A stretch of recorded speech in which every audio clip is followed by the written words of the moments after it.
টানা ভারী বর্ষণ ও ভারতের উজান থেকে নেমে আসা ঢলে খোয়াই নদীর বাঁধ ভেঙে অন্তত 10টি গ্রাম প্লাবিত হয়েছে। বৃহস্পতিবার রাতে হবিগঞ্জ সদরের লস্করপুর ইউনিয়নের কালীগঞ্জ এলাকায় খোয়াই নদীতে পানি বেড়ে বাঁধটি ভেঙে যায়। প্রবল স্রোতে বসতবাড়ি রাস্তাঘাট তলিয়ে যাওয়ায় স্থানীয়রা চরম দুর্ভোগে পড়েছেন। হঠাৎ পানি ঢুকে পড়ায় বাসিন্দারা গবাদি পশু ও প্রয়োজনীয় মালামাল নিয়ে নিরাপদ স্থানে আশ্রয় নিচ্ছেন। কেউ আত্মীয় স্বজনের বাড়িতে, আবার কেউ আশ্রয় কেন্দ্র ও শিক্ষা প্রতিষ্ঠানে অবস্থান নিয়েছেন। এদিকে বন্যার পানিতে হবিগঞ্জ মিরপুর সড়কের বিভিন্ন স্থান তলিয়ে যাওয়ায় যান চলাচল ব্যাহত হচ্ছে।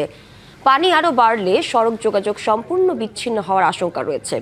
খবর পেয়ে অতিরিক্ত জেলা প্রশাসক মোহাম্মদ মইনুল হক ও সদর উপজেলা নির্বাহী কর্মকর্তা আবদুল্লাহ আবু জাহের ঘটনাস্থল পরিদর্শন করেন। পরে মাইকিং করে প্লাবিত এলাকার মানুষকে দ্রুত নিরাপদ স্থানে সরে যাওয়ার আহ্বান জানানো হয়। বন্যার পানি ঢুকে যাওয়ার কারণে আনুমানিক 6 থেকে 7টি গ্রামে ইতিমধ্যে প্লাবিত হওয়ার সম্ভাবনা দেখা দিয়েছে বলে আমরা জেনেছি। আমরা জেলা প্রশাসন হবিগঞ্জের পক্ষ থেকে 9টি উপজেলায় 83টি বন্যা আশ্রয় কেন্দ্র খুলেছি এবং এই আশ্রয় কেন্দ্রে যারা আশ্রয় গ্রহণ করবে তাদেরকে শুকনো খাবার সহ অন্যান্য খাবার দেওয়ার জন্য জেলা প্রশাসন সর্বাত্মক প্রস্তুতি নিয়েছে।